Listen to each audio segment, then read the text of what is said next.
Good morning friends. Good morning to all of you. I am Subir sir from Home Coaching Center, Hiru चौक, भट्टा बाजार, पूर्णिया। और आज class 9th के लिए आपका चैप्टर है मोशन। कल मैंने यूनिफॉर्म और नॉन यूनिफॉर्म मोशन तक बता दिया था और आज आपका पॉइंट है स्पीड एंड वेलोसिटी। अब देखिए स्पीड क्या है। Speed of a body is defined as the distance travelled by the body in unit time. कहने का मतलब कि कितना डिस्टेंस कितने टाइम में हम कवर कर रहे हैं उसी को कहते हैं स्पीड। तो speed is equal to distance by time. It's SI unit is metre per second और speed of a body is scalar quantity. क्योंकि डिस्टेंस है, डिस्टेंस के लिए हमको डायरेक्शन की जरूरत नहीं होती है। अब the speed can be zero और positive, it can never be negative, क्योंकि डिस्टेंस कभी भी नेगेटिव नहीं होता है। वेलोसिटी क्या है? स्पीड और वेलोसिटी में ज्यादा का अंतर नहीं है। Sorry, velocity of a body is the displacement.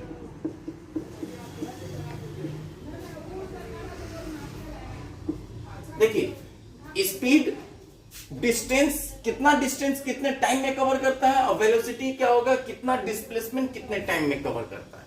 तो velocity is equal to displacement per time. अब डिस्प्लेसमेंट आया तो ये वेक्टर क्वांटिटी हो जाएगा।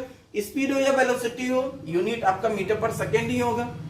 ठीक है, इसमें लिखे हैं कि स्पीड जीरो पॉजिटिव होता है, नेगेटिव नहीं होता है, लेकिन आपका जो वेलोसिटी है वो जीरो भी होगा, पॉजिटिव भी होगा और नेगेटिव भी होगा। अब एवरेज वेलोसिटी क्या है? आप जानते हैं एवरेज के बारे में कि जब भी एवरेज की बात आता है तो इनिशियल और फाइनल को जोड़ के 2 से डिवाइड दीजिए तो एवरेज निकलता है। देखिए क्या लिखे, when velocity of the body is changing at a uniform rate over a period of time, the average velocity of the body for this period is arithmetic mean.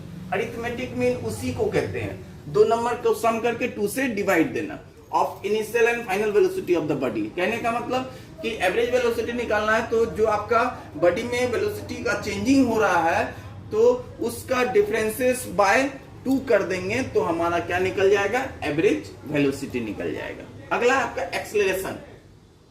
लिखें, it is defined as the rate of change of velocity of the body with time.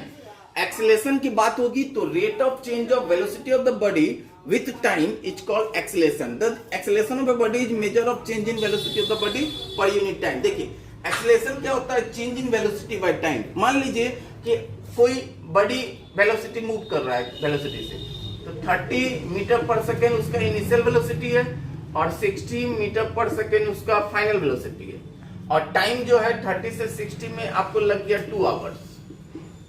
बोला कि acceleration बताइए, change in velocity मतलब 60 से 30, final velocity 60 minus initial velocity 30। अब by time 2 घंटा लगा यहां से यहां जाने में, तो 60 minus 30/2, 30/2 15 metre per second square हो जाएगा आपका एक्सेलरेशन। फॉर्मूला हो गया ए के लिए, एक्सेलरेशन को ए से डिनोट करते हैं, A is equal to b minus u/t, और इस SI unit is metre per second square, और ये नीचे से ऊपर जाएगा तो मीटर सेकेंड पे power -2। It is a vector quantity क्योंकि इसमें डायरेक्शन होता है।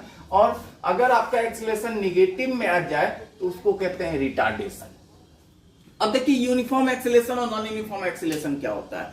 यूनिफॉर्म की बात जब भी होगी, चाहे स्पीड में या वेलोसिटी में, तो वही होगा, क्या होगा, equal interval of time is distance covered in equal amount of body. तो कहने का मतलब कि the acceleration of a body is said to be uniform when velocity of the body moving along a straight line change by equal amount. जो change होगा ना velocity में वो इक्वल अमाउंट अगर इक्वल इंटरवल ऑफ टाइम में हो, जैसे कि 3 मीटर पर सेकेंड का वेलोसिटी 1 घंटा में चेंज हुआ, फिर आगे बढ़े तो 3 मीटर पर सेकेंड का वेलोसिटी एक्सेलरेशन जो है वो 1 घंटा में चेंज हुआ, फिर 3 मीटर पर सेकेंड स्क्वायर का एक्सेलरेशन जो है वो 1 घंटा में चेंज हुआ। तो इस तरह के एक्सेलरेशन को हम लोग कहते हैं यूनिफॉर्म एक्सेलरेशन। जैसे motion of a body falling freely under the action of gravity. Suppose मान लीजिए कि पेड़ से कोई चीज गिरता है या छत पर से कोई चीज गिराते हैं, तो ऐसा कभी होगा कि किसी पोजीशन पे उसका स्पीड अधिक या कम होगा? नहीं, वो जमीन पे एक स्पीड से किसी भी पोजीशन पे आप उसको लेंगे तो हर एक पोजीशन पे उसका स्पीड एक्सेलरेशन सेम होगा। तो नॉन यूनिफॉर्म क्या होता है, अगर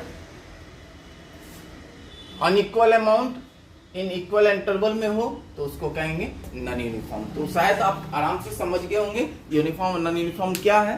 तो आपका 2 टॉपिक खत्म हो गया है मोशन चैप्टर में। आप इसको लर्न भी किया कीजिए, वो आपके लिए ज़्यादा अच्छा होगा, क्योंकि बिना लर्न किए आपके चैप्टर पे, किसी भी चैप्टर पे कमांड आप नहीं कर पाएंगे। तो मैं आपसे रिक्वेस्ट करूंगा कि आप लर्न जरूर करें। आज के लिए इतना ही, धन्यवाद।